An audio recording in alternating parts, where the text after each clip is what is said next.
Picture this. For years, you've believed that one of your parents is bad, abusive, selfish, or unloving. Now, imagine the shock of uncovering the sinister truth behind it all, that you were manipulated to believe lies for years, sometimes even decades, meant to destroy any love that once existed between you and your other parent. This is a form of severe child psychological abuse, often known as parental alienation. This is my story, but it's not just my story. This abuse continues to tear millions of families across the globe apart each day. It's a common form of abuse. However, not many people know much about it. I refuse to let it remain in the shadows. Earlier this month, I met 5 other brave adult children of parental alienation for the very first time. Not only was it a special, profound healing experience for all of us, but we also put together a historic event, which you are about to watch. Today, I'm elated to share with you this panel discussion. The Anti-Alienation Project, together with the support of the Parental Alienation Study Group, the National Parents Organization, the Psychology Department at Colorado State University, and Psi Chi, we bring you this revolutionary discussion panel with a special introductory lecture by one of the leading experts in this field, Dr. Jennifer Harmon. As you'll hear Dr. Harmon mention in her introductory lecture, this is the first time that a panel comprised of child survivors of this severe abuse have put on a live discussion panel event of our own accord to shine a spotlight on the detrimental effects that this abuse inflicts on innocent children. Are you ready to unravel the destruction of pathological parenting and to challenge the status quo? Meet Dr. Jennifer Jill Harmon, an associate professor of psychology at Colorado State University. Dr. Harmon is a renowned scientist and educator, recognized for her groundbreaking research on power dynamics within relationships. Dr. Harmon is an accomplished and awarded scientist and teacher and has published many peer-reviewed articles and book chapters. For the last decade, her primary focus has been on the study of parental alienation. Aside from her professional publications, Dr. Harmon also writes articles for general audiences. In 2016, she gave an excellent TED Talk on parental alienation, which has thousands of views. Dr. Harmon regularly conducts trainings for legal and mental health professionals on parental alienation and has served in the past as an expert witness and consultant in 17 states across the U.S. on civil and criminal cases involving parental alienation and other forms of family violence. Without further ado, here is our panel discussion. I welcome you all to this presentation and panel discussion on the impact of parental alienation on children. I'm happy to be here today to share some information about this serious form of family violence and to speak with 6 adults who were alienated as children. This is the first time, I believe, that a panel comprised solely of formerly alienated children is speaking publicly in this type of forum. It's a historic event. This topic can be very painful and triggering for some people. And so we have a list of resources in the back that you can take with you that you can use to access for support if you need it. We know that family life is not perfect, but families provide us, they are one of the most important social structures we have. They provide support for family members, provide them a sense of belongingness, especially in this very complex world. We need a place to ground ourselves. Parents serve as an essential role models for our children who are trying to navigate our complex world. No matter how much life changes, family can provide us a sense of stability, but not always. We know that family life can present a lot of challenges. Challenges make even the strongest families struggle at times to provide the support they need for family members. And when families contain members who struggle with mental illness, unresolved trauma, or poor communication and conflict resolution skills, family members and interactions can become negative and even abusive. Over time, these conflicts can destroy familial relationships, often ending in separation and divorce. And family conflicts are very complex. Parent-child relationships can be protective, neutral, or detrimental to health outcomes. Parental conflicts can be one-sided, but more commonly reciprocated. Other family members could be involved, such as children and grandparents. There can be power differences between the parents. Children may be given too much or too little power in their families. Siblings may side with different parents or form coalitions against them. When families separate or divorce and form new blended families, the dynamics become even more complicated, with step-parents and step-siblings added to the mix. Dysfunctional family dynamics can result in the adoption of maladaptive roles, such as one child becoming the problem child that's the scapegoat for everybody else's problems, or another child becoming an overachieving hero in order to get their parents' attention, or another child becoming lost and disengaged from the family's conflicts. Children can be severely impacted by the problems in their parents' relationships with each other. The term child affected by parental relationship distress was added to the Diagnostic and Statistical Manual to explain how some children are affected by their parents' conflicts. This term is a V code, which is an insurance code that clinicians can use when they treat children who present with distress symptoms associated with their parents' conflicts. According to Dr. William Burnett and two co-authors of the Diagnostic and Statistical Manual, there are 4 common scenarios where children can be negatively impacted by their parents' conflicts. Simply observing parental conflict is stressful. Witnessing parents fighting and arguing undermines children's feelings of security. And many studies document negative effects on children's mental health, such as externalizing and internalizing problems like cutting or depression. Children who have been raised in families where there's been intimate partner violence have also worse outcomes than other children across social, behavioral, and learning domains. Children who witness parental aggression tend to be more aggressive than other children, have behavioral problems, and have higher rates of post-traumatic stress disorder symptoms. Sadly, children are often pulled into their parents' conflicts. When both parents try to get their child to pick their side in a conflict, the child is put in what we call a loyalty conflict. The child wants to be loved by both of their parents, but they're put in the middle of them. They don't want to pick a side. For a short period of time, these types of conflicts can be weathered by children pretty well. But over time, and with a lot of pressure from the parents, the child can feel caught in the middle. In order to cope, they usually distance themselves from both parents, if possible, and this works to undermine their attachment and felt security in the family. These children often develop physical and psychosomatic symptoms like headaches and stomach aches. While these 3 types of distress are very difficult for children, it's important to acknowledge that children in these situations still love both of their parents, and they want them to get better. They want them to stop what they're doing. They often feel very ambivalent about their parent because they recognize they're not perfect and that they still have good qualities, even though they may sometimes act badly.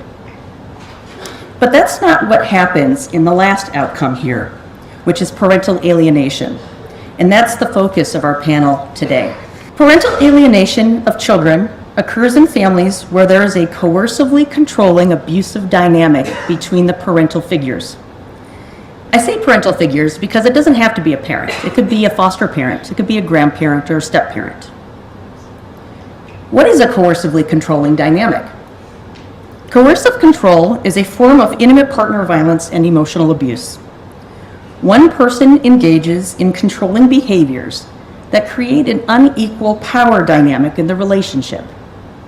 They use manipulation, gaslighting, verbal abuse, and other intimidation to get what they want out of the relationship. One strategy used by coercively controlling parents is to use their children as weapons as part of their control over the other parent. They may threaten the other parent that they'll never see them again if they leave the relationship. Or if they do leave, then they say, you'll never see your child again unless you pay me X amount of money or some other thing that they want. They may coerce the child to spy on the other parent or become their ally against them. Research on domestic violence finds that the weaponization of children by coercively controlling abusive parents is a common strategy, with both mothers and fathers reporting having their children turned against them by their abusive partners. In fact, we don't find gender differences in who's likely to be a victim of coercively controlling abuse or parental alienation. Mothers and fathers who are in a coercively controlling relationship dynamic are as likely to have their children used against them by their abusive partner. Now, much of the research on coercive control and abuse stops short here. The focus has been almost entirely on what the parents are doing. But the weaponization of the child affects the child psychologically. And that's where scientists like myself have stepped in. We want to study the impact of what it means to be a weapon. When a child is weaponized, they align with the coercively abusive parent, sometimes called the preferred parent or the alienating parent. And then they refuse to or reject a relationship with their other parent for reasons that are not true, exaggerated, and are unjustified. In other words, the parent that's being rejected did not do anything to warrant the amount of rejection they're getting from the child. Now you may wonder why a child would do this if they previously had a good relationship with the parent that they're now rejecting. Why wouldn't they protect a parent that's being abused? Some do. Not all children in this dynamic align with the abusive parent. And not all children reject the abused parent. But there are other children in this situation who do become alienated. And this is what makes this problem nuanced and counterintuitive. It might seem adaptive for a child to reject an abusive parent, but that's not what happens.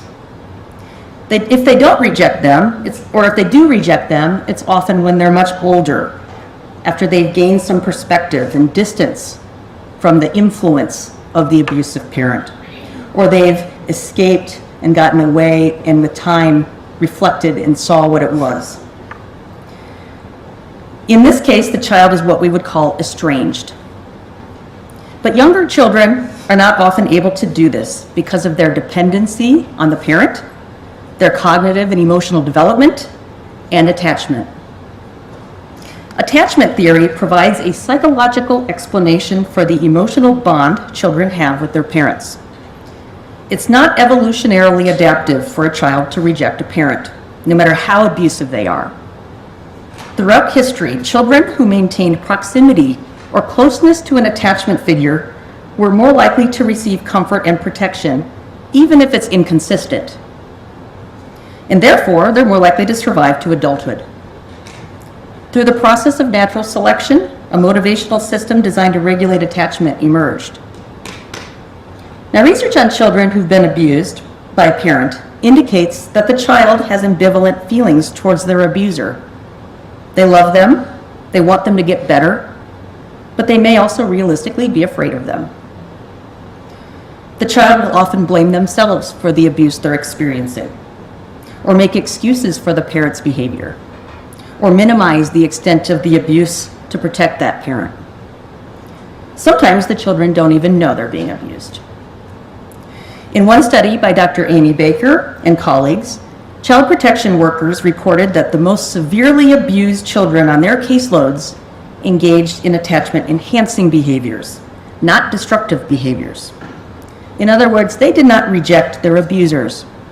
They actively worked to stay connected to them. There's a fantastic book called Bonded to the Abuser by Amy Baker and Mel Schneiderman that describes the experiences of children who've been abused and their unhealthy bond to their abuser. I recommend this book to anyone who wants to know more about this. So severely abused children will still often try to maintain a relationship with their abuser and are often enthusiastic about reunifying with them once they've gotten help or they've learned to stop their abusive behaviors.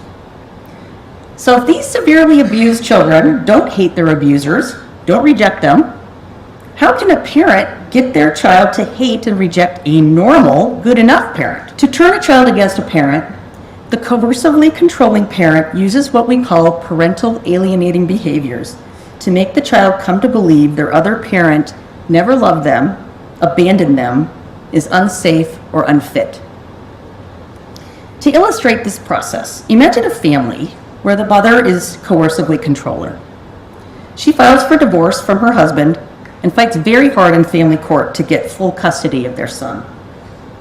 Now again, we don't find gender differences in the perpetration or victimization of this because abuse does not discriminate.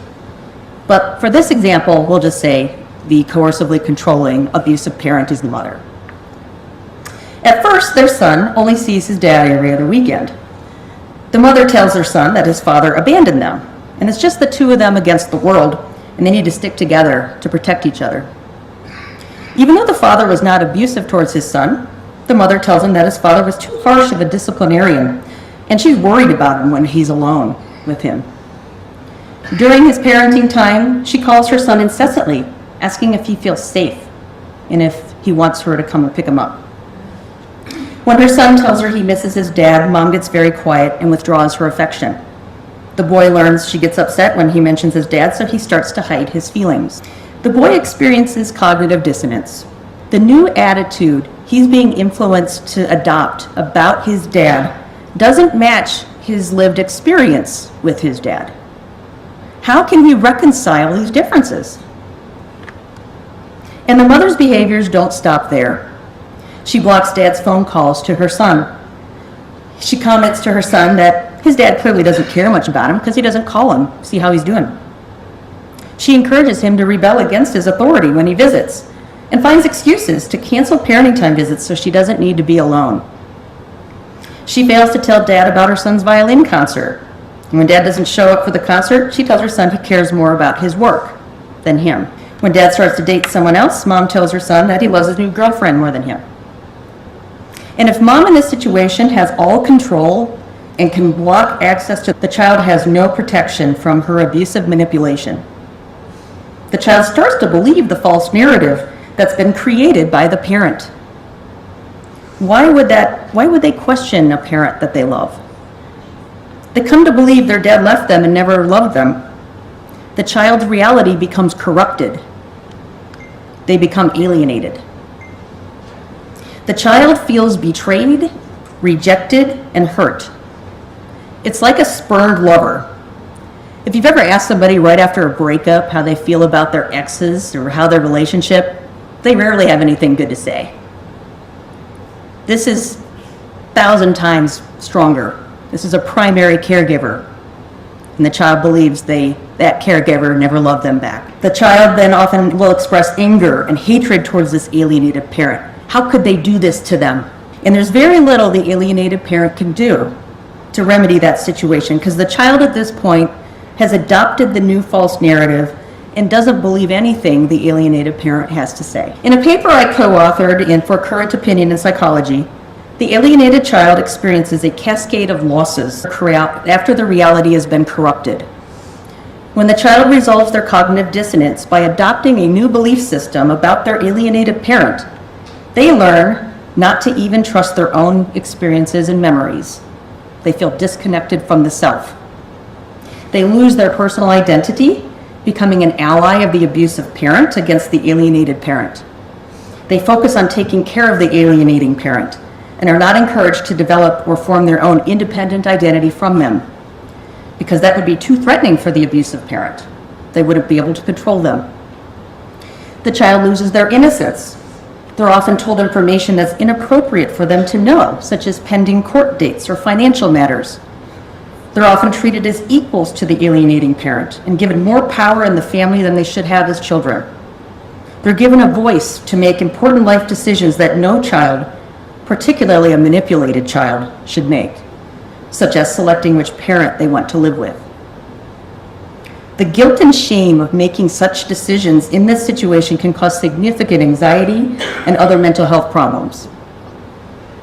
They, of course, lose the parental relationship with the alienated parent, a relationship that they are not allowed to grieve because it's too painful to accept the parent's perceived rejection of them. They also reject and then lose relationships with extended family, such as grandparents, and lose all the social capital and support that they could provide.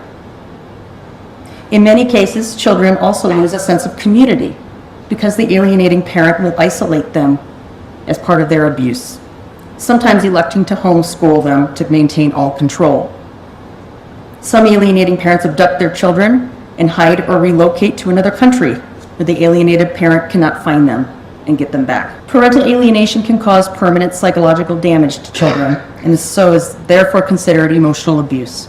Research has found that the more alienating behaviors a parent uses over time, the greater psychological abuse the children suffer. According to various studies, during childhood and adolescence, symptoms linked to parental alienation include feelings like anger, guilt, hostility, impulse control problems, low self-esteem and confidence, anxiety, depression, phobias, sleep disorders, suicidal ideation, problems with relationships, identity and image disorders, personality disorders, substance abuse, and decreased academic performance. These children can maintain or develop consequences throughout adulthood, which can interfere with work, social relationships, mental and physical health. Research studies find that adults who were alienated as children have higher levels of psychopathology, like major depression, generalized anxiety disorders, and the development of substance abuse problems. They often struggle with relationships as adults and are at risk of reliving the alienation with their own children. They're also likely to maintain a negative self-image and experience with severe physical and emotional problems. And just as research has not found statistically significant evidence for there being gender differences in coercively controlling behaviors or parental alienating behaviors, I feel it's important to highlight that we also don't find evidence for there being gender differences in child custody outcomes when parental alienation is alleged by a parent. There's a strong and persuasive narrative currently being pushed in media and the society that mothers are losing custody of their children to abusive fathers in court, particularly fathers who use claims of parental alienation as a tool to further abuse mothers and children. Yet there are numerous peer-reviewed studies starting in 2010 failing to find gender differences in these outcomes. What are their conclusions? Custodial status is a better predictor of child custody outcomes. There's no evidence that gender of the parent alleging alienation is likely to get a custody advantage. Gender is not an important factor in these decisions, but pre-court custody arrangements were. And that we need to start looking beyond gender in these cases and focus on other factors like the length of time a parent is engaging in parental alienating behaviors, their psychopathology, their history of trauma that motivates their behaviors. Are there people who claim to have been alienated when they weren't? Sure, but there's a lot of parents who claim that they were abused and they weren't as well. And in fact, that's actually quite common, with multiple studies, including one I just published 5 months ago, where we found that allegations of abuse in these cases are only substantiated in about 10% of the time after thorough investigation. Allegations of abuse cannot be taken as face value or fact, especially considering so many allegations are unfounded and unsubstantiated. They first need to be investigated by informed professionals before assumptions can be made about guilt. Current legislative efforts across the country, including here in Colorado, aim to invert justice by assuming alleged abusers are guilty until proven innocent. This alters the burden of proof in our judicial system and makes the use of false allegations of abuse that much more of a powerful weapon for parents wanting to maintain control and who try to deflect attention away from their own psychological abuse. Just by a show of hands, how many of you here tonight have been alienated from a family member? Say about a third of you. How many of you know someone who was alienated? See a few more going up. So about half the room. That's actually consistent with a lot of my own research.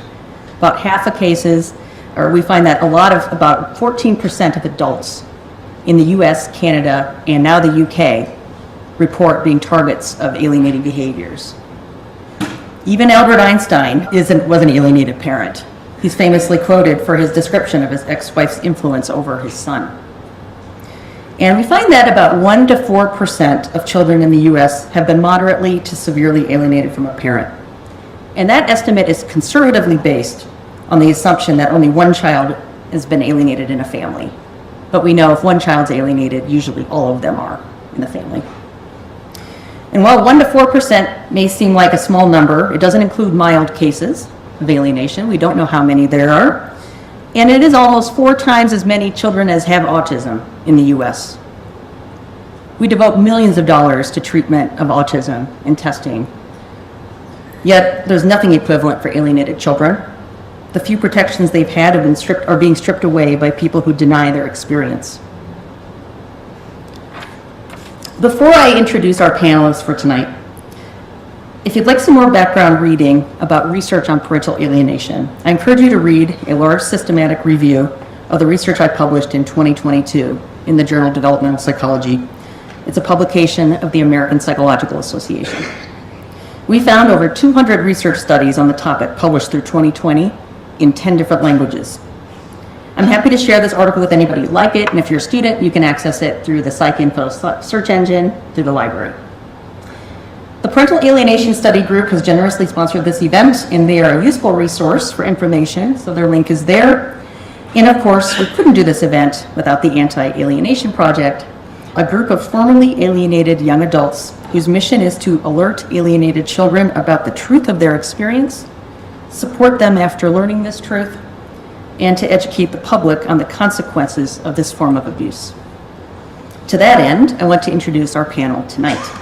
We're very fortunate to have with us today 6 adults from all over the country and even Canada who were alienated from a parent when they were children. They're all women, and most were alienated by a mother from their father, which is by coincidence and not design. It takes considerable courage and bravery for these survivors to speak about their experience with psychological abuse. Speaking about this topic is particularly scary for survivors because they often face backlash from their abusive parent, from the parent's allies, as well as public attacks for actively trying to reach out to other survivors. Alienating parents do not often see that they have been abusive. They deflect and blame others. They claim to be victims themselves and attack anyone who challenges their control over others and their fragile self-esteem. As a survivor of domestic violence myself, I've been appalled to experience so many aggressive attacks from people who claim to be victims and deny parental alienation is real. Their aggressive behaviors betray the victimhood status that they proclaim. For those of us on the front lines of research and educating people about this topic, we're targets of considerable ad hominem attacks and needing to correct misinformation about parental alienation, such as false narratives that mothers are not abusive, or that they only use aggression in self-defense, or that they're only engaging in psychologically abusive behavior to protect the child from an alleged abusive father. I'd like to bring up our panel, and they can join us up here. We have everybody lined up here, and I have a microphone. I'd like to start with a question of describing who you are and who you were alienated from, and whether other family members were involved with the alienation from the parent. My name is Bree, and I was alienated from my dad by my mom. And the alienation actually started before they were divorced, around the age of 7. But then they did get divorced when I was in middle school. I didn't realize until I was a married adult that I was an alienated child. And there were other family members involved with alienation. My mom quickly remarried, and so my stepdad was a part of that as well, and so were my grandparents that helped her. I'm Dodd McCarty, and I was alienated from my father, but first I was abducted from him when I was 4 years old.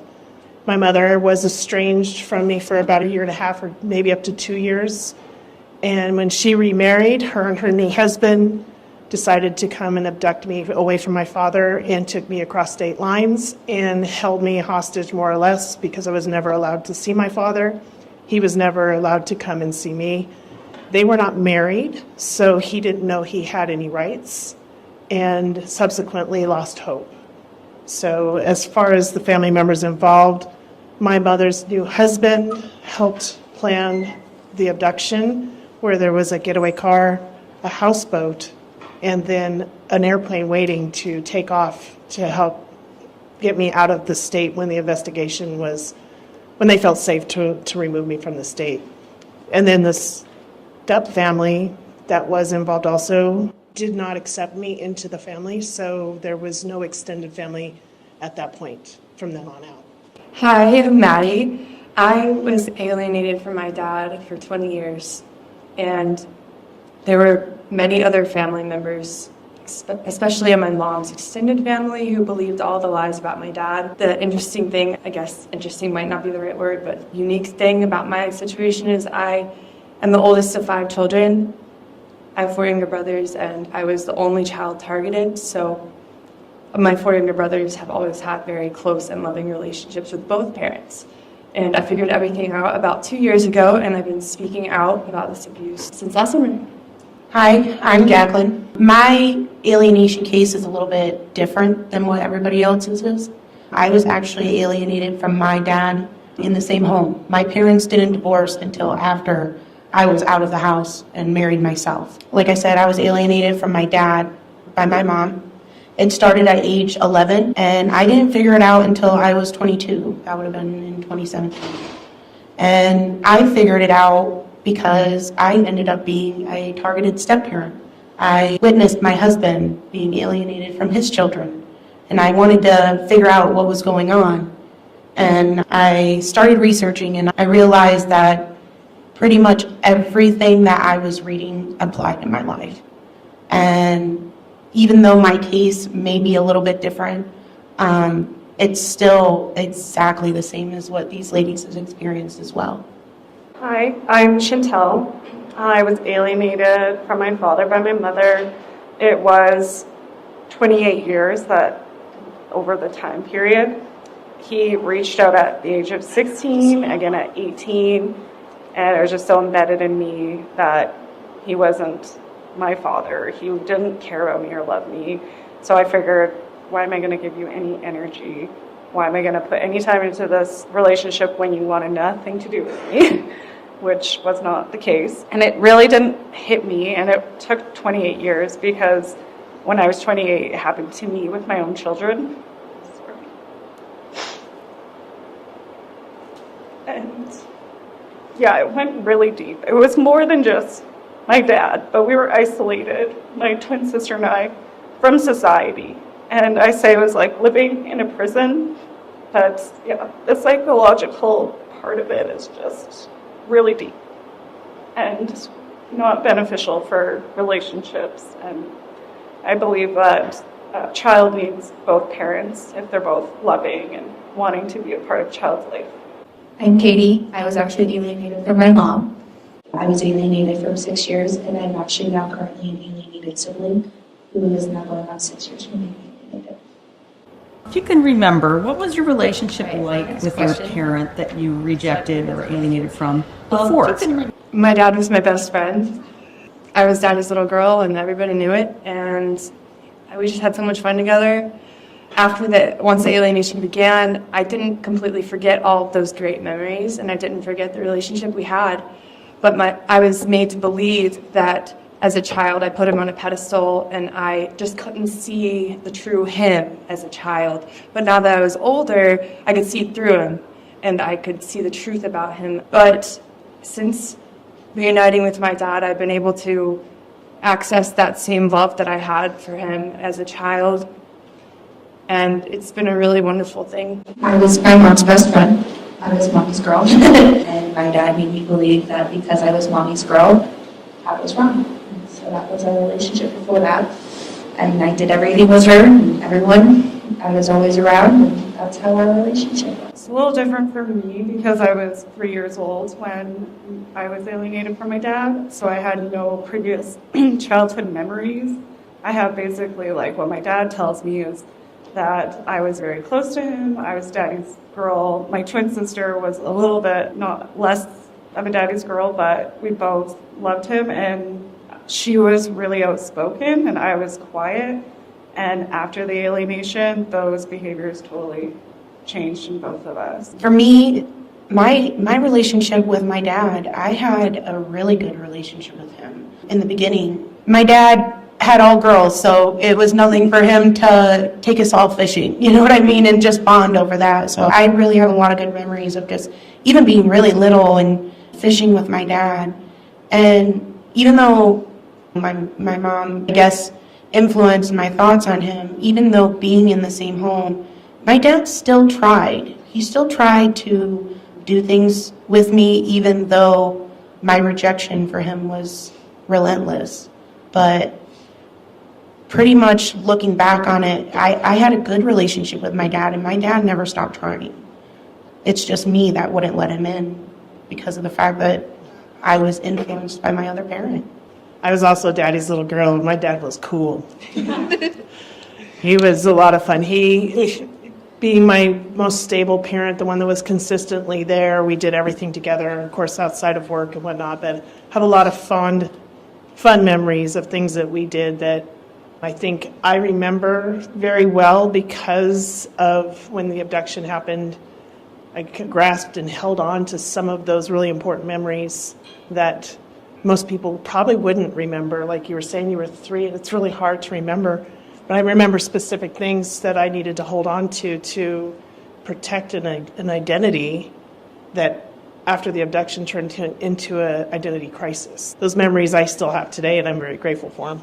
I was pretty young, so I don't feel like I have a whole lot of memories of life before being alienated, but I do remember my dad being a really fun dad. And then even when I was alienated, I got to see that fun dad come out with my sisters.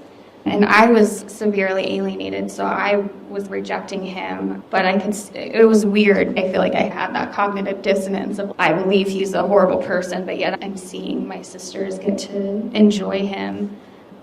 I do remember a little bit of being able to enjoy a relationship with my dad before alienation, but not for very long. So my next question is, what types of things did your alienating parent do to turn you against your other parent?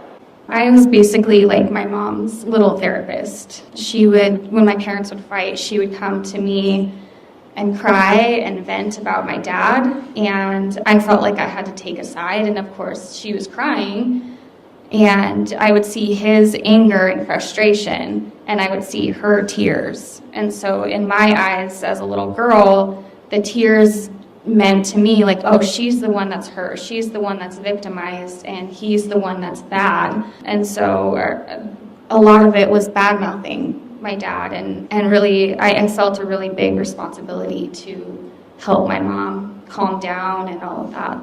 So My mom replaced my father the second she put me in the getaway car. And from that moment on, I never saw my father again. So she was constantly telling me, this is your new daddy. And anytime I would ask about my father, she would say, he's not your father, he's your father. And it was constantly reinforced to the extent that I started being punished for referring to my real dad in any way and not calling her new husband daddy. So that was when it started instantly. And then beyond that, when I asked, did my dad ever send Christmas cards or gifts? Does he call me for my birthday? Does he care at all? And of course that came with, he probably doesn't care enough to even think about anybody but himself. And then she also told me when I kept asking that he was a dangerous person and that the Hells Angels wanted to kill him, and it was best that we just stayed away from him. So she instilled fear in me, and that fear helped me reject and forget and suppress all the memories that even of the idea of him I wanted him to come and rescue me, because for the first 8 years I was violently abused and I needed to be rescued. So after being punished so many times, you start to follow the rules to keep yourself safe. So that kind of is part of the conditioning that we end up having to survive through. I think along with what Bree said, two things I've really noticed that were effective: victimization and parentification. It would be the same thing with my parents. They had a terrible last 4 years of their 12-year marriage, and I would be taking care of my 4 younger brothers while my parents were fighting, and I would see my dad get angry and go away to cool off or whatever. My mom would come to me to get emotional support, and it was really scary because of the depth of despair that she was claiming to have. And she would tell me things that are very inappropriate for a child to know about their other parent and about their parents' relationship. And I was put in the position where I had no emotional support, and I was, in addition to that, made to emotionally support my mom, who was very sad, and I felt terrible for her. So the victimization part, I felt so much pity for her. My dad never cried in front of me or expressed anything like that because he knew the boundary of being a parent. So I began to feel mad at him and frustrated with him for making my mom so upset. As a child, you have no idea that your parent could be manipulating you. So that's how it began. And then it just got more and more intense to the point where my dad was put through a silver bullet tactics, which, if you're not familiar, it usually involves a marriage where there's never been a call to CPS, there's never been a domestic violence charge or any allegations of abuse, but one person in the relationship will either come up with this on their own or have advice from a divorce attorney or some other type of activist to use different legal tactics in order to get an upper hand so that you can leverage either a bogus restraining order or a situation of domestic violence that is not a legitimate situation of domestic violence, to leverage that in order for full custody or a big settlement or a lot of child support. And that's what my dad was put through. So there's a bogus restraining order, and he was set up, and I believed all of it. The cop cars came to the house, and the odd thing is that I wasn't even there, but all four of my brothers were there, and none of my brothers were alienated, but I was. So I was told the version of events later that night by my mom and my grandma that I couldn't see my dad for a while, and that's how I mourned him like he was dead after that, because in my mind, I was made to believe he didn't love me, he was abusive, and if I went with him, I was giving the stamp of approval on abuse. For me, it was a lot of bad mouthing from my mom about my dad, and also feeling guilty if I wanted to spend time with my dad. And if I did spend time with my dad, I felt a withdrawal of love from my mom. I felt like she was mad or resentful or could be even jealous. But yeah, definitely a lot of bad mouthing, a lot of just talk, a lot of talk. I was so young, so I didn't know my dad even existed. I was made to believe my stepfather was my biological father for the first 12 years of my life. And then when it came to light and other family members shared this truth, and I discovered at that moment my whole life, it was just like, what was my life? What is all of this? And the identity crisis was huge. And that started at 12 years old, just really started this big downhill spiral for me. And so it wasn't fair to my dad at all because he never had a chance. And then later reaching out, rediscovering each other, and now having a really close bond. My mom is still trying to, like, now she's doing alienating stuff that you guys talk about, where it's just like, she like subconsciously knows I'm visiting him, and then it's let's FaceTime, and what are you doing? And then even being here today, what time is your event at? And I'm speaking out on this stuff, and it's just this very strange, it's just a mental health thing that I'm like, you're not in reality, you're not well, and you are always just trying to get involved and then obscure reality and make it what you think it is, but everyone else is seeing how the chips are falling, and her stories and her lies have been revealed. And so it was just when I found out that he had existed, the message was, he's part of Hell's Angels.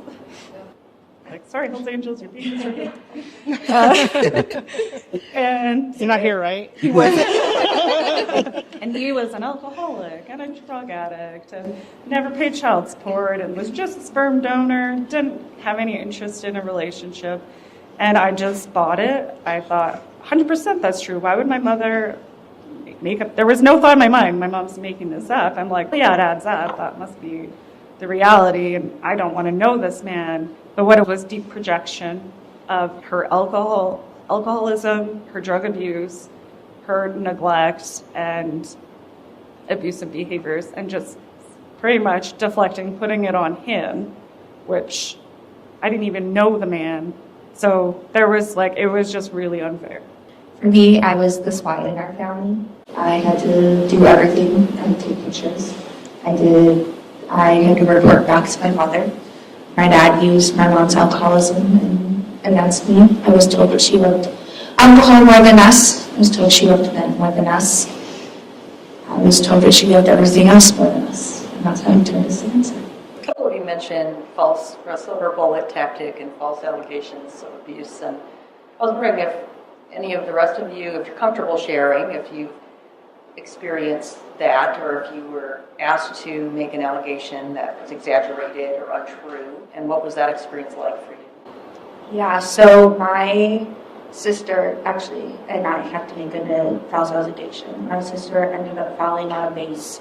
And it's this really tall vase. And I remember going to my dad and he asked us what happened. And I told my dad that she fell. And of course he was like, no, that's not what happened. I was like, and of course you have to agree with that. No, okay, maybe that's not what happened. And he told me, no, your mom hit her with a backpack. But the backpack wasn't here. Okay, maybe you're right. Maybe mom did hit her with a backpack. And I remember going to the cops that night and sitting in the cop's office and telling them, Mom got angry. She was drinking. She was heavily drunk. Brianna said something. That's my sister's name. I was standing by. She grabbed Brianna's backpack and proceeded to throw it at her. And that's how she ended up with a size bruise. About the size of a vase, too, believe it or not. And that was just one of the lies. I lied to everyone who would listen to us. I was coached, really. And that's where most of my thing is I was coached before social workers came. I was coached before court. I was coached before I even went to school. For me, just to offer a different perspective, I guess it's really hard because for me, I was never in a court case. I was like a hidden child. My parents remained married my whole childhood. I was never involved in any kind of CPS case, any kind of court case, any kind of anything. For me, being here, I'm able to at least say something. Open your mind that there is probably so many kids suffering from this because their parents are unwilling to separate or whatever. My parents stayed together for the kids kind of thing. I think it's really important to shed light on the kids that are lost because if it's not brought to court or anything like that, how are you ever going to know? I've heard people say it's not possible for a parent to turn a child against the other parent. What do you have to say about that? I think it's tragic that people don't realize the reality of parental alienation. We all know it's easy to convince kids that Santa Claus is real, but it doesn't just happen with happy, magical things. You can convince kids about negative things as well, and even about their own parent. I don't know, I kind of question the motives of people who are really insistent that parental alienation isn't real and that it's not possible. The Santa Claus, but also Elf on a Shelf. Really? Come on. It's cute. It's fun. And children believe what they're told. You're told something enough times, you begin to believe it, especially when you see no evidence of the contrary. So with my father not being in the picture, not having opportunity to hear or see him and understand his perspective or his side of the story, I only had my mother's side of the story. And I felt like I was in a twilight zone. I didn't understand reality. And of course, with that identity crisis, it really makes you just question everything. And you only have one person feeding you information. So you're forced into believing it after a certain period of time, you believe it more. I can see how it would be really confusing for some people to wrap their minds around the fact that this can happen. I've thought about this way more than I could imagine, but I don't think that another person could have effectively manipulated me to believe all these things about my dad, except for my mom. The fact that it was my other parent, I never questioned that it could be a lie. And I don't think children are safe to question whether or not it's a lie, because if it's a lie, your parent is telling you horrific things to hurt you, hurt your other parent. You're a kid. It's not something you safely can consider or probably cognitively can consider. You're probably not even able to fathom that. So I think it can be hard for people maybe who don't have kids or kids have gotten older to remember what it's like to have little kids. I have a 5-year-old, and she just asked me the other day, Mommy, do angels have cell phones? How do we talk to the angels? Honey, I'm sorry they don't have cell phones, but you have in your heart. Kids will believe anything, and especially if it's coming from their other parent, it's game over. Something that I'm really aware of is my dad has never said anything bad about my mom, ever. My dad, I can honestly say, my dad has never said a bad word about my mom. But on the other hand, my mom has had a lot to say about my dad. I think it's just really obvious that the healthy parent is not going to try to influence or get in the middle of any kind of relationship. And it's just, the whole point is, it's really obvious to me how my dad just never has anything bad to say about my mom. We experience this world with our senses, with the people around us, frequencies, energies, and when you're in it, that's your reality. And when you don't see out of it, there's no other reality. So when you're loving, caring parents who you trust fully and you're supposed to align with, have loyalty to, they can deceive you, absolutely. I tell my kids, I remember growing up, you're sitting too close to the television, you're going to go cross-eyed. If you make that face, it's going to stay that way. And I believed it, these silly things. Or my mom getting mad at me, I'm going to spank you, you better run away. That feeling, it's very real, and you're in your reality, you're growing up, your brain is developing, there's different stages of brain development through childhood, and you are the most valuable part of that for me, ages 0 to 5. So when the other parent's not even in the picture, not knowing they exist, in my situation, and another parent doesn't even show you that they're a part of reality and in this world and exist, you go through life and you're like, this is what it is, this is what I see, and you take it as at face value until you hit your 30s and that last brain cell wakes up and you're like, what has this world been this whole time? And you're just shocked. But in the whole upbringing and your youth and young adults, you're very impressionable. You see it in the media, you see it with your government. Believe these things and fight for these things. And is it true? Is it reality? Is it a part of your core? And you don't know to ask these things, especially when you're a child.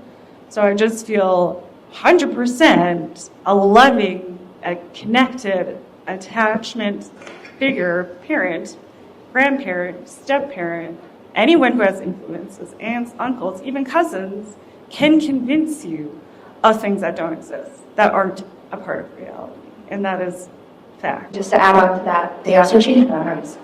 And they change them hard.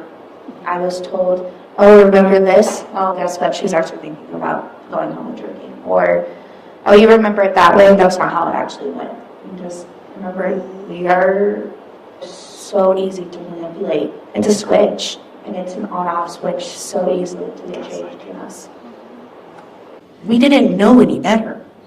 We didn't know any better. We were children. That's the whole thing. We didn't know any better. What were the dynamics like with you and the alienating parent during the alienation? So the parent that you favored, you described it a little bit, some of you, but what was it like? What was that relationship? And I guess you could also answer, what was it, then contrast that with the alienated parent. You could do both if you like. I know you talked about the scapegoat. I was 110% the scapegoat. My dad hated me. I hated my dad. I was always grounded. We were always constantly fighting. And honestly, while I was being alienated, I told everyone my mom was dead because it was easier to tell him that she was dead than not in the picture. I did everything I could to just keep on his good graces, but nothing I did was good. And then I became the scapegoat. With my mom, it was very tumultuous. It was very prickly. I was terrified of her. if she was even around, if she was even sober. And I became the mom. I took care of I have a twin, but I Freudian slip, call her my little sister sometimes. And I took care of my younger brother who has Tourette's and OCD and gave him medication, had to take care of my house and my house. I was a child. And my mom wasn't there, and my stepdad also wasn't there, either physically or mentally. So I felt very lonely, that I had no solid parental figure. I just dreamed of a day of either praying to be adopted, which is wild, and that my dad wanted me so bad during this time, and I just felt like no parent wanted me, nobody cared about me. And then again with my dad, I just didn't know about him at all. When I discovered he existed, I was just like, yeah, you're a sperm donor. And so during that time, it was just really, there was no relationship during that period of time. Now it's good. I'll tell about the good stuff after. For me, my mom was my best friend. We were almost identical, but now looking back and reflecting on it, it was enmeshment. It was completely, I was 100% enmeshed with my mother, to the point where I didn't even know if we were separate people. We were so much alike. With that being said, it's just, the enmeshment was so strong with my mom, and the fact that my dad was still there and my mom was able to, I guess she controlled everything that I did. We were best friends. And I just didn't know any better than to believe my mom. And I was brainwashed to believe that my mom was the only parent that I had. I couldn't go to my dad and talk to him about it. I couldn't talk to him about anything. She made me believe that she was the only one that I could talk to or trust. And then believing that she was the only one that I had all played a factor. My mom did the same thing. I'm the only person who's ever been there for you, who loves you. However, while she tried to do the enmeshment and tried to have us be the same person, I wasn't having that ever. It was a very tumultuous relationship, but the odd thing that I'll add to it is that since speaking to other people and being able to have relationships with people I love again, it's odd. It's so odd because in the relationship behind closed doors, it was really terrible and painful and difficult. But to the outside perspective, apparently people thought that it was something completely different. And so that's been a little bit difficult to hear from people who have heard my mom say great things about me when I have never heard these great things about me from her. So it's been very confusing. There are different people behind closed doors and then versus in public. So for my mom, she was estranged in the beginning, right? So we weren't close when I was little, and it wasn't until when she came up to abduct me off the stairwell of my babysitter's apartment, she's calling my name, and I'm looking at her. I turn around, stop, look at her, and I keep running up the stairs. Her goal was to stop me from knocking on that door, because as soon as I knocked on the door, she can't abduct me. So she called out for me again, and she had to yell, "Dawn, it's your mother." So I didn't even know who she was because it'd been so long since I'd seen her. So after the abduction part, the alienation didn't start until a while had gone by. So over time, that's when the alienation started, because I started asking questions. And the more questions I asked, the stronger it would get. So it was very difficult to understand what was going on. And even though the police officers from the investigations were knocking on the door and asking questions, nobody said that she did anything wrong. So it was just a matter of she was the mom, and that's all that mattered. They said, okay, fine. The fallout of the investigation was it took a lot of time, money, and effort to look for a missing child that wasn't actually missing. But according to LA and Hollywood, there was a missing child that the mother had the whole time. So Our relationship was very tumultuous because I didn't really know her, but she was the only thing familiar in my world from that point on. So I had to attach to her, and I literally clinged to her because everything else was so foreign. I had a new father, a new stepsister, a new house, a new bed. Everything was foreign, and it was quite abusive, and my mother was quite abusive, and then my stepsister was very violent towards me. So there was not a time that I had a happy moment that I can remember feeling safe. So it was those first 8 years, I never felt safe.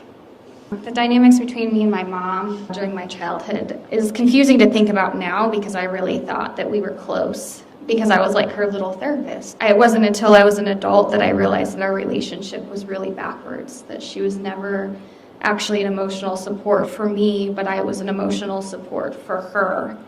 And so it's hard to think about now because I would have thought my mom was my best friend and I love my mom so much and I still love my mom. But now I realized how backwards the relationship was. I was more of a mother to her. And then my relationship with my alienated parent, since she was bad-mouthing my dad so much and always complaining about how bad he is and about their fights, it made me angry towards him and made me fearful of him. So I pretty much just rejected and ignored my dad during that time. Why do you think your parent alienated you? My mom is really insecure, and she has like her own, I don't want to diagnose her because I'm not a professional, but she definitely has her own mental health struggles, and with her deep insecurity, I don't know, I think that she just couldn't handle being alone and handling her own problems in a healthy way. And obviously, if you're turning to a child to comfort you, that's just not emotionally healthy. But I think it was just a lot of deep insecurity, and I think especially after the divorce, just a lot of forgiveness. Like she was very bitter and vindictive. So. I imagine that my mom, when she was getting married right over Long's Peak, out here in an airplane in 1973, had a brand new husband who wanted to have a family. And when he found out she had a daughter, he was like, so we already have a family. And she had to tell him, I left her in California with her father. And that probably was pretty uncomfortable for her to have to try and explain, why would you leave your daughter behind? So she said, I was running in fear of my life. So she let her new husband believe that her ex was violent. And of course, we already talked about the Hells Angels and him being dangerous. So now he is more or less going to be her champion and rescue her daughter. So now she has this narrative that she's put herself in, and now it has to be lived out.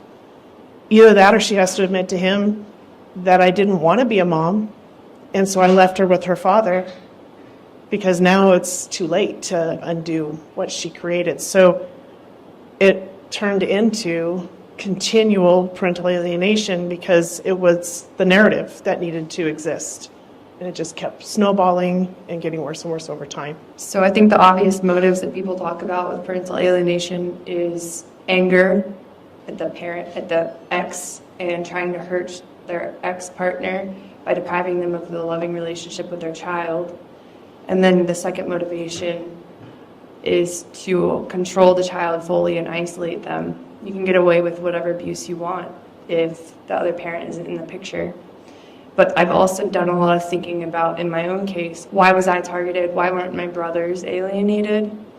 And I think there was an element, and I never realized this, obviously, as I was growing up, but I think there was an element of jealousy. Okay, this man isn't going to love me and be with me anymore. He can't love my daughter either. To see the loving relationship between me and my dad, I think probably caused a lot of jealousy and fear, perhaps, that I would have a closer relationship with him or choose him.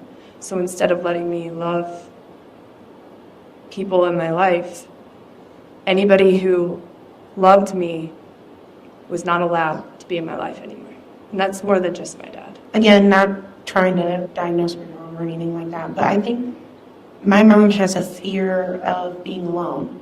My mom lost her mom at 19 years old, and I believe that was pretty traumatic for her. And that loss was sudden, and it was her mom. She still needed her mom, and I feel like it's the fear of being alone that she felt like she always needed somebody. I think with my mom, when she was 3 years old, my grandmother walked out, and she was raised by my grandfather for the first 13, or until she was 13 years old. So like 10 years without my grandma in the picture. And then her stepmom later, when she entered the picture, was very abusive to my mom. And so I think there was like this dynamic of becoming a mom, and then the fact that she was also 17 at the time, becoming a mom to twins was surprising for her because she was planning an abortion if it was just one baby. And I don't think she healed from those childhood wounds and that abandonment. And I think it like spiraled and used substances to numb herself. And later in life, she did have a diagnosis of being on some sort of spectrum of schizophrenia.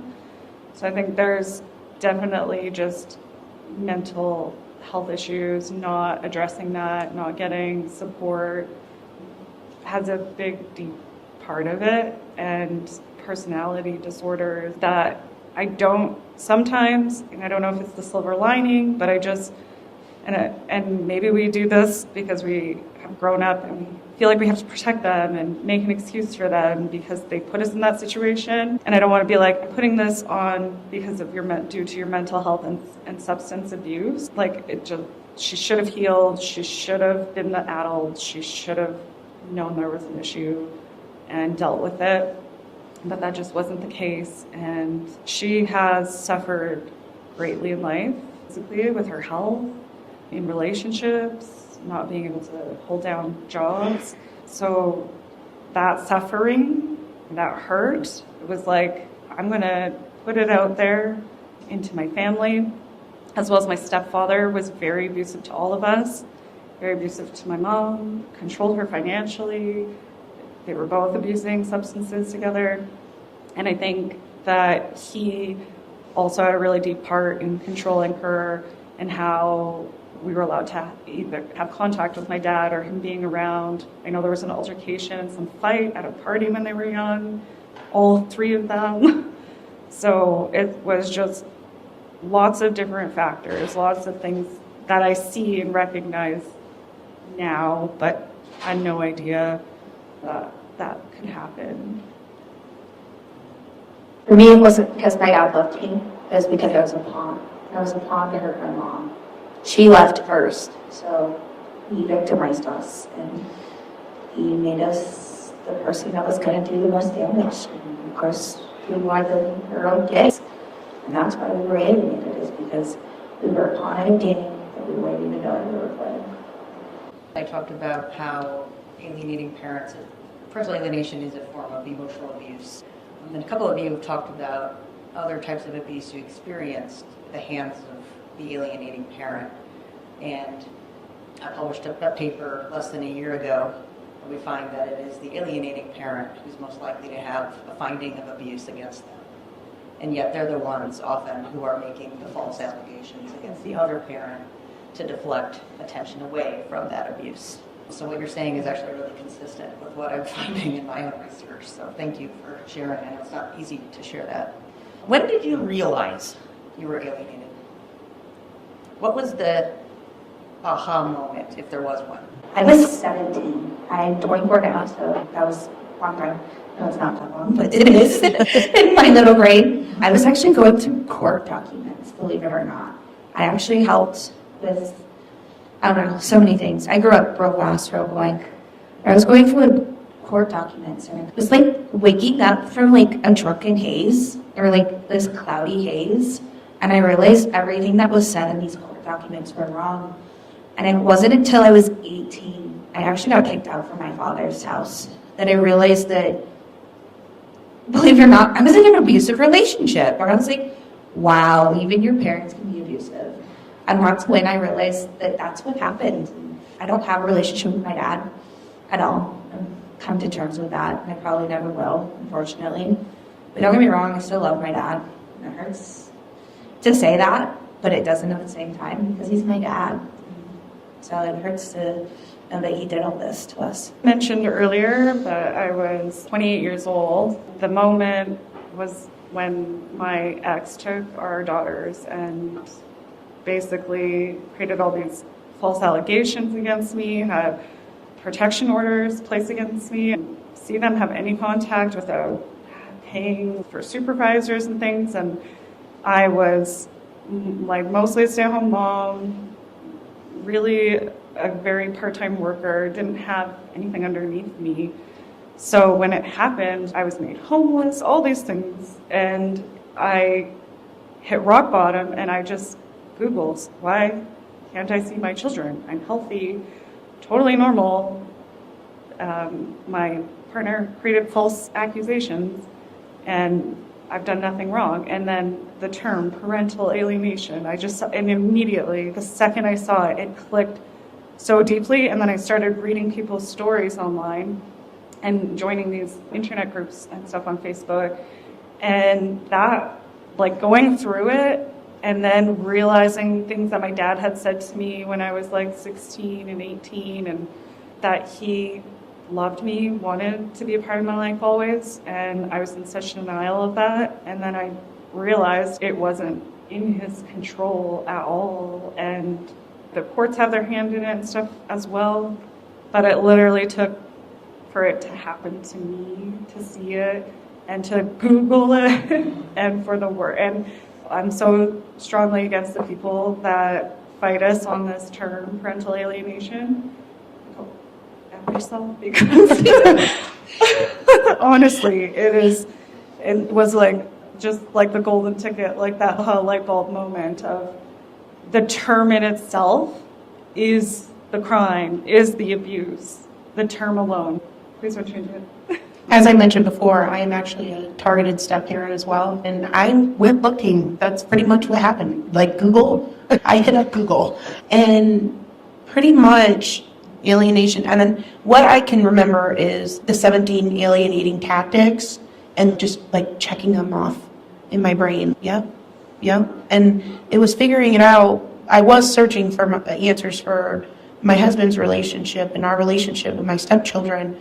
But by doing that, I was able to reflect on my own childhood and realize, oh, this happened to me, but I was still in the same home with my dad. I never lost contact with him. That's how I figured it out. I have a few videos on YouTube that go into this in more detail about how I figured it out, but the gist of it is that I confronted my mom for the first time in 14 years about something, a different type of abuse entirely. And I just wanted to express to her how that had deeply and negatively affected me, but her response was bizarre and alarming. She said she would do it all over again, and I would do the same thing to my daughters, and I was totally thrown off my axis.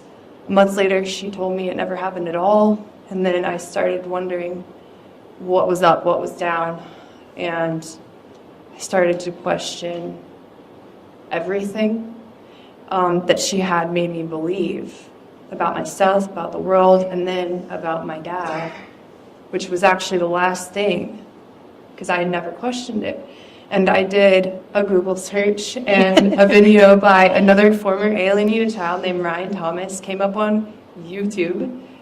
It was something like parental alienation explained by a former alienated child. I think Dawn watched the same one. Yeah. And it was like he was describing my life out of his mouth, and I knew at once, wow, this is exactly what I've been through. My life has never made sense to me. The pieces haven't really fit together.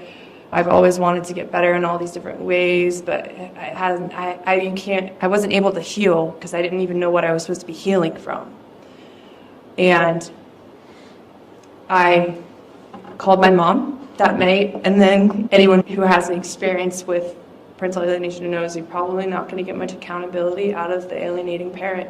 So then I called my dad,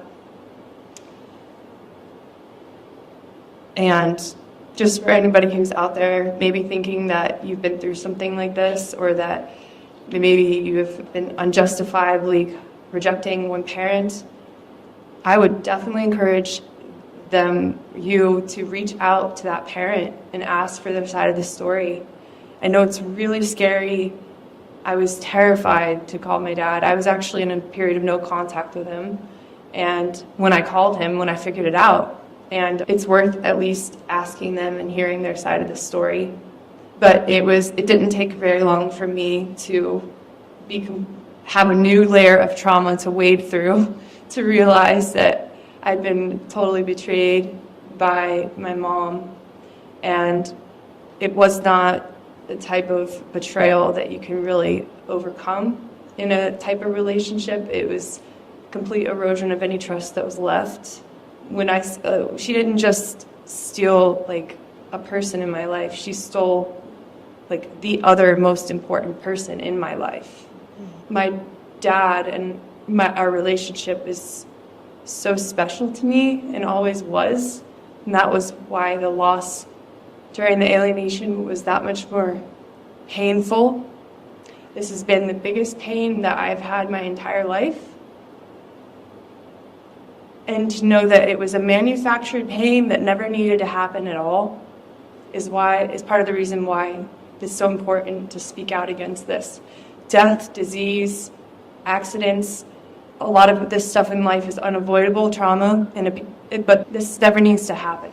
I didn't realize about alienation. I first realized in 2011. I was finishing one of my first of 4 degrees, and my thesis was on childhood abduction and human trafficking. And as I'm researching and studying this topic, I realized I found a group of people that were abducted by their parents, and I started reading their stories, and that was like, oh my gosh, that's me, that's my story. So I reached out to them, participated in the study, and we all have our little missing abducted posters as part of the project that we worked on, and I continued with my criminal justice degrees. I got 2 of those, and still didn't know where my father was. I didn't know I was alienated. I knew I was abducted, but I didn't know I was alienated yet. And then when I finally found him in 2015, we were so excited and wrapped up into learning and understanding and healing together, because I'll tell you, if you are an alienated child, the key to healing is reaching out to your parent. You got to reach out to your missing parent. So that said, we did a lot of, as much as we could in a short 2-year period, because in 2018 he passed away suddenly. I no longer had that access. And it wasn't until I started going online and I ran across Ryan's videos, but I still didn't really click yet. And I started just talking about what happened to me, responding to someone else's story, and people started telling me, that's parental alienation. That's parental alienation. So people were telling me about that. I'm like, what the heck is parental alienation? I started researching it, and I came across Dr. Harmon's TED Talk about it and saw a couple other people's stories, and it started sinking in, and I started going back and questioning every single thing my mother ever told me. What about those Hells Angels? Was that true? Because now I'm thinking, I remember my father. I remember him taking me to visit her. I remember I always left with him. She never had me stay the night with her, which you would think that would be important to have visitation, right? And that never happened. It wasn't until after my father died that I realized that I was parentally alienated and that he was a targeted parent. So the relationship with my mom really got rocky, because when I found out that I found my father, I cried for an entire week. I was at work and I'm bawling. My boss finally comes out and says, maybe you should talk to somebody. And I'm like, what? Am I crazy? Why are you telling me I should talk to somebody? And I didn't realize that there was something called mental health. And at that point, I realized that I needed to actually have therapy to understand what it was that happened to me. So I'm discovering this stuff in the worst, hardest way possible and trying to discover what was going on. And of course, did I hate my mother? Absolutely. I really hated her. Do I hate her now? No, I do not hate my mother. I am upset with some of the things that she's done, but it comes with healing to be able to understand where she was coming from. Why did she do some of the things she did? So while we're completely no contact estranged right now, I don't know if that's going to change in the future. It's going to depend on her. Right now, I'm no contact because it's in her ballpark. And it's her turn to reach out and show me she loves me. So that's where I'm at with my alienating parent at the moment. 100% estranged. I realized I was an alienated child. Strangely, when I was almost 35 years old, which is the same age my mom was when my parents' custody battle ended. And by this time, I had 4 kids and I was married, and I was thinking to myself, I can't imagine saying a lot of the things to my 4 children that my mom has said to me and to my siblings, and I can't imagine using any of my children as a little therapist and expecting them to carry all of this for me, all of my emotional pain. And I started to really notice a lot of problematic behaviors in my mom that had really always been there. But now that I have been married long enough and out of her house long enough, I could see this isn't really what I want in my life. And it just felt like I had to make a choice between my marriage or my mom, or my kids or my mom. My mom really, there's always a reason for her to feel like she's a victim of something or someone. There's always a conflict. And with every conflict, she wants somebody, it was me for a long time, to take her side. And it really made me feel like I couldn't even be the wife or mom that I knew that I needed to be, because I was constantly having to comfort her or give her advice. And then when I tried to set up boundaries with my mom, she didn't like that very much. She really struggled with even being able to respect boundaries or realize the need for boundaries. And so then she started to really turn on me. And it really made me wonder, is this what my dad went through? Because I knew that I wasn't the person that she was portraying me to be to other family members. So it made me consider what my dad was put through. And it was just strange that it happened to be at the same age that she was when the custody battle ended. Because I was like thinking, how is she acting this way? This is so childish and juvenile. She's 17 years old. Older than me, and so that really made me consider that I had been alienated. And I also was looking up like what's wrong with my family. I was doom scrolling on Pinterest and came across like a lot of stuff about like narcissistic family dynamics, and which eventually led me to seeing Ryan Thomas as well. So we all kind of owe Ryan. Where's Ryan? Yeah, here. In several states across the country, there's pending legislation giving children more of a voice in child custody disputes. What issues do you think might come up if a child's being alienated from a parent? Can their voice be trusted? It's hard. I don't want to say, no, we shouldn't trust children's voices, but they've been manipulated. They're not even able to understand what it is that they're telling you that they want in that frame of mind. I know that I did not want to live with my dad when I was alienated, and if I was put in front of a judge and asked, hey, who do you want to live with? Of course I would have said my mom. And yeah, I think that this legislation is pretty dangerous for the kids' sake. So it's not helping them, that's for sure. I think the ultimate goal is to protect the children, and they shouldn't have to choose between their parents. And when you put them in this position, they're going to go with the side that keeps them safest. It's really hard to have a child that is in the presence of the alienating parent ask or answer questions, because that is a survival thing that they have to really pay attention to how they answer these questions. So if you're going to ask children a question, it can't be in the presence of the person that's manipulating them. And I think that's a big mistake that's being made, where a lot of times the first person talking about it is the one that's believed. Why are you asking the children when you should be talking to those parents first?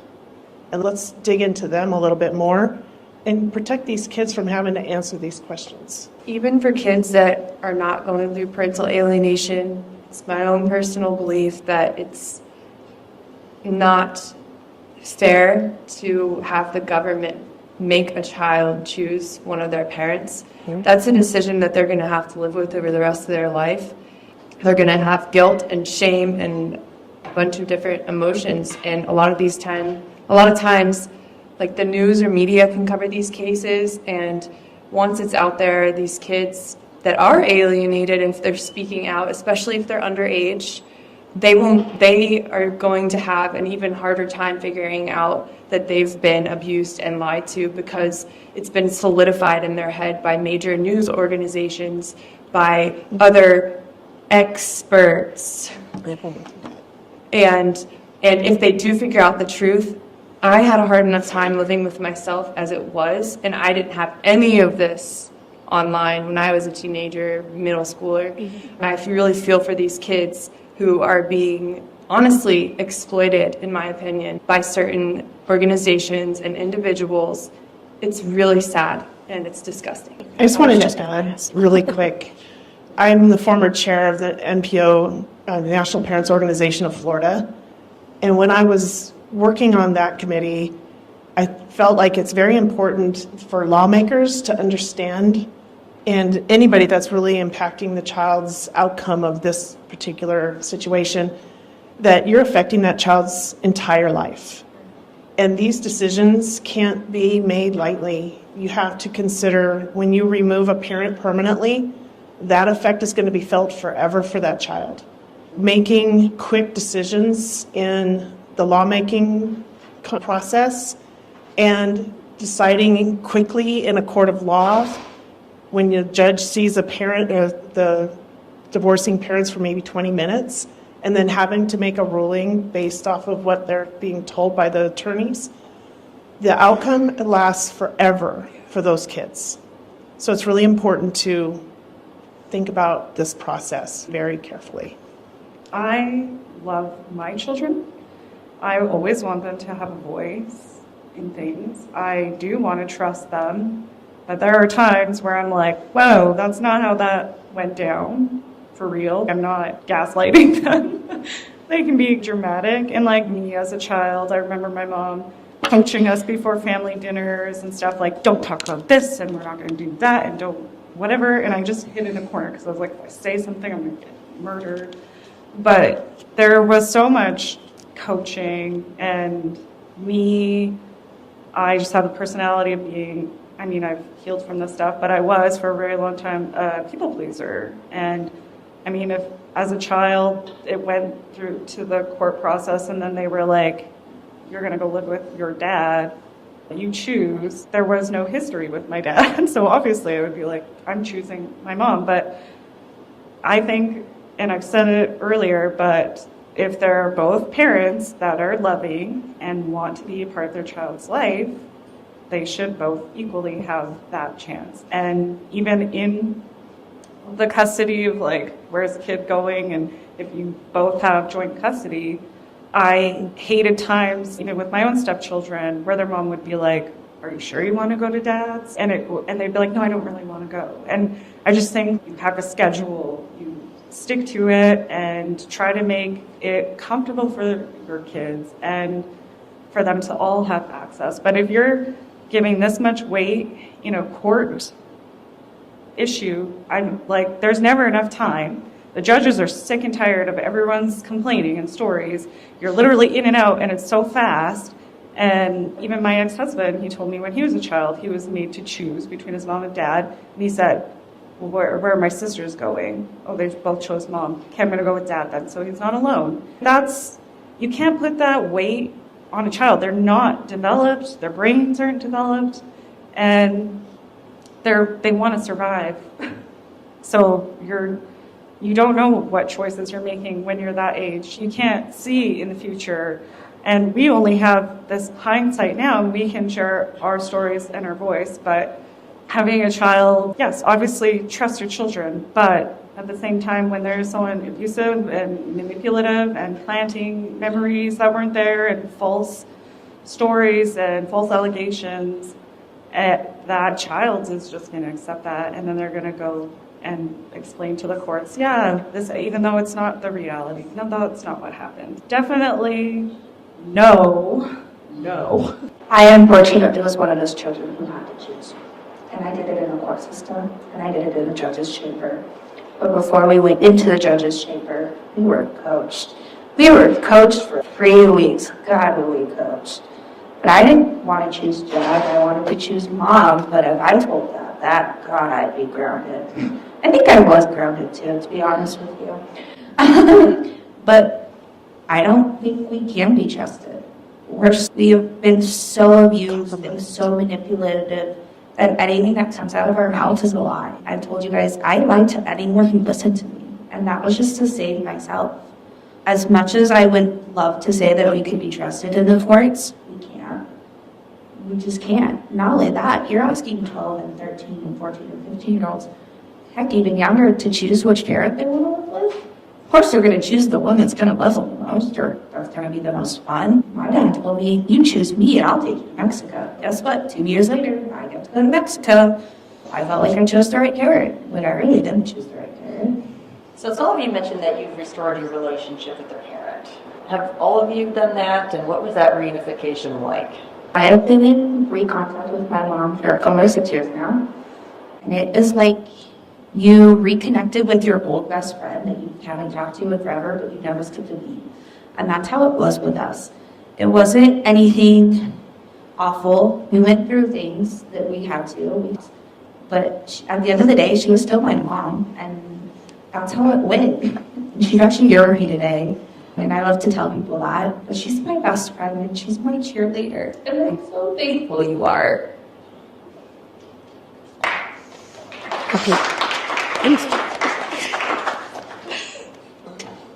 For me, I never lost contact with my dad, but our relationship was fragmented to the point where I feel like we had no relationship. And after learning the truth, or after learning what I know, I allow my dad to be my dad. I think people grow up and they think, oh, I don't need my parents anymore. I'm aged out of that. But me, I guess I look at it like I still need a parent. I think that there's opportunities for learning through all stages of life, and kids need their parents all the way up until they're gone. And I have to allow my dad the opportunity to be my dad. So even today, my dad knew I'm here today. I talked to him. I actually flew for the first time in my life ever to be here today. And he was telling me to watch child training videos, how to teach your children to go to the airport. That's the advice that he gave me. But he was being a dad to me, and he was comforting me and telling me that it was going to be okay and giving me all the advice that a dad would give. But I have to allow him to be a dad to me. Even though I'm 28, going to be 29 years old, a married woman, I have to let him in. So I have restored my relationship with my biological father. Like I said, in 2015, I found him on Facebook, and I sent him a couple of messages, and they got ignored, and I'm going through this, oh no, he doesn't want me. Oh no, he doesn't want to answer me. Oh my gosh, I can't quit because I know this has got to be him. So I found someone else. It was actually my brother, but I didn't know it at the time, that was a little bit younger but had the same name. And I reached out to him and I said, hey, I'm looking for my biological father, and I was hoping you might have some information. And he said, well, I have a sister named Dawn. And I was like, I was abducted when I was 4. And he goes, yeah, that's the story I was told. And it was instant, oh my gosh, I just found my father. And after looking for 44 years, not for 44 years, but we were separated 44 years, on and off, I was looking for him. And when I realized in that moment that I found my father, and then within 5 minutes I had his phone number, and we were on the phone, he says, "We found each other." And all I could say was, "Hey." So it's really important for our healing to be able to ask the questions of our targeted parent. What was this about? What was that about? Did you love me? Did you want to have access to me? Those are important questions that help us heal our inner child. So I was really grateful for having the time with him, and I told you that he passed away 2 years after I reunited with him. But the silver lining is, at least I had that. So that was really important to have the answers to, yes, I loved you, and I tried everything to be able to have access to you, but I couldn't. So he didn't give up on me, and he wasn't horrible and terrible, say that together. He wasn't that person. And the second I heard his voice on the phone, all the fear that I had built up over the years dissolved, because it was that voice that I knew before.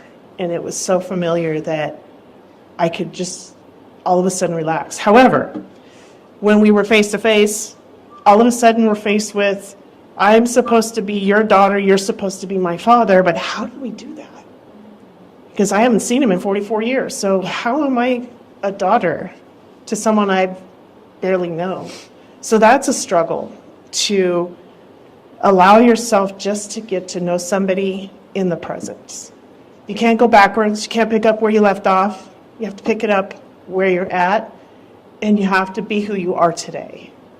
And I think that was what we did successfully in the short 2-year period that we had. So the reunification was amazing. There's actually a video on my YouTube channel that I produced to show through. It was a song with the end of Erasing Family. The credit song is called Hey from Robin Slade. So Erasing Family is a documentary film from Ginger Gentile, who produced the child's perspective, basically. And I'm an associate producer of the film. But I never listened to the song, because anytime I screened the video or the documentary, we always hit mute so that we could answer questions. One day I was listening to the movie, and I wasn't near the computer to hit pause, and I started hearing this song. And this song is my story. It's literally almost exactly my story. There's 2 small things that are different. My father's name is on my birth certificate, and I didn't reunite with him when I was a teenager. Everything else about the song is exactly my story. So I created this video to that song, and it was a tribute to my father. It was after he passed away, but it was my way to tie it all together and heal. I think that besides the day I got married and when I gave birth to my 2 kids, I would say the best moment and night in my life is when I decided to, even though I was very terrified of my dad, for me it was more fear and terror rather than anger. But I was terrified, but I said, "Hey Dad, you want to meet up at the park and go work out?" Because we both like to exercise. And he said yes. And this is something I would never do. So we did, and we met up at the park, and it was pretty awkward because we weren't used to hanging out together one-on-one. And I could feel him feel awkward, and I felt awkward. But we're just running around and working out, and by the end of the night, we sat on the bleachers, and this is just the moment, the best night of my life. And I was really scared of him. Sorry. I still believed everything at that point. I was made to believe that he had narcissistic personality disorder, that he didn't love me, that he was abusive, that he was missing part of his soul, really, that he was a really bad guy. But my dad, he could tell I was emotional. And so he said, "You want to sit on the bleachers?" We sat on the bleachers and talked. And I told him what I believed about him. And his response confirmed to me that it was not real. And it was really scary because I wasn't sure if it was true or not at that point. But I told him everything that I wish I had told him when I was 9, when I first heard it. But I didn't, because I believed it hook, line, and sinker. So I'm 28 years old, sitting on the bleachers with my dad. And I told him, Dad, Mom always told me that one day I'm going to write a best-selling book because I love to write. And it's going to be called The Hole in My Heart about why my dad doesn't love me. My mom always told me that. It was not my idea. I was never going to write that book, and it really made me mad every time she said that. But that was one of those stories that was told to me again and again. I told him that in the bleachers, and he's just, what? You believe I didn't love you? I said, yeah. I've always believed you didn't love me ever since all this happened. And he said, the way that you rejected me and treated me, I believed that you didn't love me too. And I was like, Dad, that's not true. I've always loved you, and I just wanted you to love me. But I believed that you didn't love me, and I believed that you didn't love me. And we're just like, I'm realizing it's one giant triangulation, and he goes and he's like reaching and holding my hand, and I hadn't held his hand ever since I could ever remember, pretty much. And I was on cloud 9. It was one of the moments that finalized in my head, like, wow, my dad loved me this whole time. And I was so happy. No one could have taken my joy away that night. No one could have ever taken my joy away that night. And we just had the best night ever. And I never imagined anything like that ever happening. I never imagined that my dad and I could have a relationship like that. So it completely took me off guard. And then I got in my truck to drive home, and he immediately calls me. He said, Maddie, you were exaggerating about all that, weren't you? I said, no. If anything, I was not telling you everything because I wanted to spare your feelings. It was even worse than what I told you. And he never imagined anything that was going on behind closed doors. It was way worse than he could have ever imagined.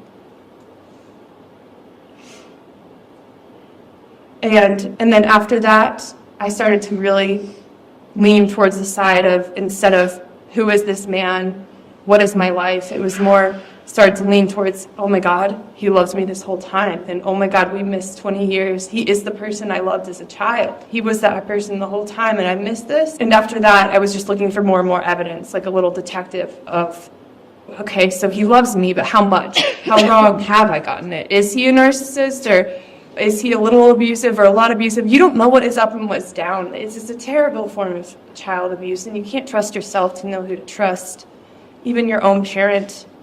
And then you have to grieve your other parent when you figure out the truth, because they're not someone that you thought that they were your entire, however long it's been going on. But yeah, reconnecting with him has been a really special. He never criticizes me, and I'm just waiting for him to, because that's what I'm used to from a parent. But instead, he tells me things that I always so desperately wanted to hear from my mom, which I would encourage all targeted parents to tell their children if you have connection with your children. Things that my dad tells me that mean so much to me are, Mads, I'm so proud to be your dad. I'm so proud of the woman that you've become, that the mom you are. Things that, unconditional love. And it's very healing to experience unconditional love like that. Have you spoken about your alienation before? And have you faced any backlash from the alienating parent or from others? And why are you here today to speak about it? I'm just going back to the one question about my dad. So we have restored our relationship. He lives out in the bush, in the middle of nowhere, and that is my most calming, peaceful place, and I crave being there all the time.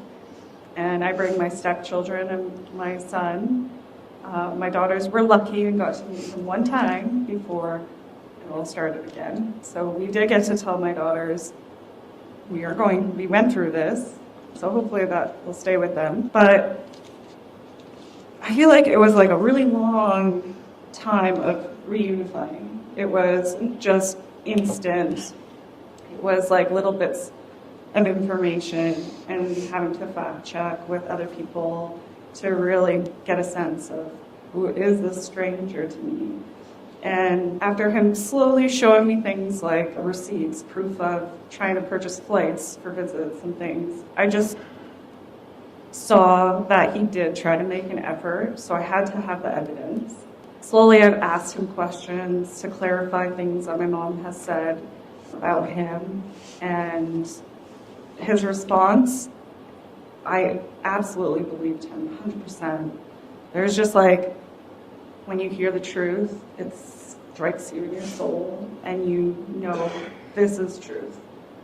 And you can tell when people, after you go through this, you feel who is manipulating. So now he's my best friend. We're like the same person. We like to communicate through music. So we send each other songs and the lyrics. We're like, oh, this made me think of you. He takes me fishing, out quadding, hunting, shooting guns for fun. It's very hillbilly in Canada. Ice fishing. And then all my children, my stepchildren who I love dearly, my own children, he treats them all like his grandchildren, that he was there from day one. He treats me not any different or any less of a daughter compared to my half-siblings that he raised and had full custody of. And that wasn't an alienating experience. His other second wife was really unwell. And it has been so easy and so healing. And if I honestly didn't have my relationship with him and us working through this, I could not be going through this stuff with my daughters. I could not survive. He's there for me. He's my rock. And I'm very grateful that we are in each other's lives again. It is so healing, and he is my safe person, and as well as my stepmom. I gained a bonus mom in it all, of reuniting, and it's just been like heaven on earth, if I can just explain it that way. And it's just really good knowing where I come from. I know who I am now. It's just been very validating in my reality. And yeah, now I just hope that we have many years going forward to catch up and make up for lost times. All right, we're at 8:02 now. Maybe one or two sentences, just briefly, quickly, about, have you spoken about this before? Have you faced any backlash? And why are you here now? Okay, so I have spoken out. I did go to Red Table Talk podcast. I did get backlash. I got told I was ENTCH and everything else under the book, but I came today because everyone needs to know this is true. And it's child abuse, and it hurts, but what doesn't kill us makes us stronger, right? This is my first time publicly speaking out. I've done an interview with Maddie. I haven't faced any backlash personally, but I see comments online and stuff. And there is another side trying to tell us that this isn't a reality, and it's really hard to hear that. And I chose to speak out and to be here today to give a voice to children that don't have a voice, to plant seeds. If they hear this and they go, oh, this happened to me. And for my daughters, I really want them to see this one day and to be like, this happened to me. And I just think everyone should speak their truth because it's very healing. This is my first time speaking out. I met Maddie back in August of last year, and I feel like her and I really bonded when we started talking. I wouldn't be here if she didn't ask me to be here, but I love her and I'm glad she did ask me to be here. I haven't faced any backlash yet, but for me, I speak out for all the kids that are suffering in silence, the ones that her parents are still married and possibly still in a toxic marriage and they don't know what is going on. I speak out for my stepkids, and if you're just first figuring it out, my advice is to gain as much knowledge as you possibly can, like research. Just educate yourself as much as you can, and then once you educate yourself, begin the healing journey, because it's going to take a long time, and it's probably going to be lifelong. There are a lot of reasons why I speak out about this. I feel a moral obligation to. I think that a lot of human rights have to be fought for, almost all of them along the way. I like to compare this to multiple personality disorder. People didn't even think that was real until a certain book called Sybil hit the public's consciousness, and then it exploded and everybody accepted, okay, we know what this is. It's hard to understand, but we accept that it's true. Children deserve to live in reality, and this abuse is long-lasting, damaging, and it doesn't just affect a child or a childhood, it affects a person and a lifetime. The suicide rates are astronomical. It is an epidemic. It is very common. It is a human rights violation. And I just want to say thank you to all of you guys for being here today. It's been just an honor to meet with you and to spend time together, and I'm so proud of all of you. I'm proud of all of us. I've been speaking out since 2018, the year my father died. And I've been podcasting, doing videos, co-hosting the Humanly Possible channel, looking for people like Maddie to partner up with and elevate our voices. And I speak out because I have 2 sons, and I don't want them to go through this. And to be like my father and have their children taken from them. Sorry. That's why I speak out. Because we all have children, and they deserve both parents, especially when they're loving and available. There is absolutely no reason why a child cannot visit one of their parents, even if they're divorced. We need to stop that from happening. This is my first time speaking out as well. I've done panels with Maddie on Maddie's channel, but this is my first public event. So I could face some backlash, so I don't know. And I speak out because I have 4 kids, and I want the cycle to end with my generation and not be passed down to theirs. And I don't want, I have a really great marriage and everything, and I want to be the good example for them, but I want them to know what this is so that it doesn't happen to them as well. Well, thank you.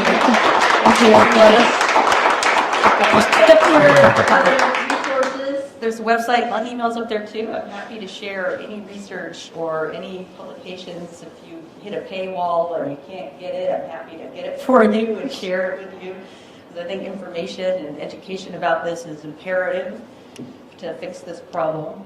I also put up, there's a website here, International Support Network of Alienated Families. They offer virtual monthly support groups for parents. There's also a handout in the back for resources. There's campus resources for people in the community. The counseling staff here and clinicians serve all of Fort Collins and northern Colorado. You can offer help. Before I leave, Maddie, would you like to quickly say something about the Anti-Alienation Project before we break for pizza? We're on all social media. I would say go to YouTube. It's the Anti-Alienation Project. We're coming together and trying to alert society to this form of abuse. It really needs to be a household term that people can recognize when it's happening. Alienating behaviors need to be shamed. It is not okay, and it needs to be talked about. And that's our mission, is just honestly get it on the public's consciousness. Awareness is the first step to actually creating societal change, because awareness is going to put pressure on the legislators and pressure on the people who really can change laws and make this preventable in the first place, and also easily identifiable. We have a lot of videos up there. It's mostly me, but lately we've been really coming together as a group. We have a support group. There are multiple people here tonight who are in our support group. Shout out to you guys in the audience. And it's just been so amazing and really a singular experience to meet with everybody who's been through this, because when you go through this, you really feel so isolated and alone, and no one can understand what you've been through except other people who've been through it. Even just hanging out with you guys today, yesterday, it's just so easy and nice and really, really important part of healing, I believe. So yes, if you have been through this as a parent or a child, please check out the Anti-Alienation Project. Thank you for coming. Thank you, everybody. Join us for pizza outside, and we'll answer any questions or talk. Thank you so much for taking the time to watch this video. Thank you for your support. Extra big thank you to the PSAG, the NPO, Psi Chi, and the psychology department at Colorado State University. An important thank you also to Dr. Jennifer Harmon for her time helping putting together this event, for your introductory lecture of our discussion panel, and for the work that you do every day. And most of all, a ginormous thank you to my 5 beautiful friends who I'm so lucky to have connected with. Thank you for being brave enough to stand up to this abuse so that we can help prevent this for all the other children still going through it. If you enjoyed this video panel discussion and you would like to help, you can support the Anti-Alienation Project in a number of ways. If you visit our website and you feel called to donate, that really helps us be able to put on more of these events in the future and other college campaigns. If you would like to support us in other ways, we have flyers you can print out and distribute in your local communities. It also really helps to just share videos, to like and subscribe, comment on videos, and I know that we have an army of support behind us, so thank you so very much for being here, fighting for your kids, and for never giving up. And stay tuned for a behind-the-scenes look at our entire weekend together. I actually vlogged the whole experience, so I'm putting together that vlog now, and it's probably my favorite and most special video to me that I've ever made. So thank you for your time, and I'll see you in the next video. Bye.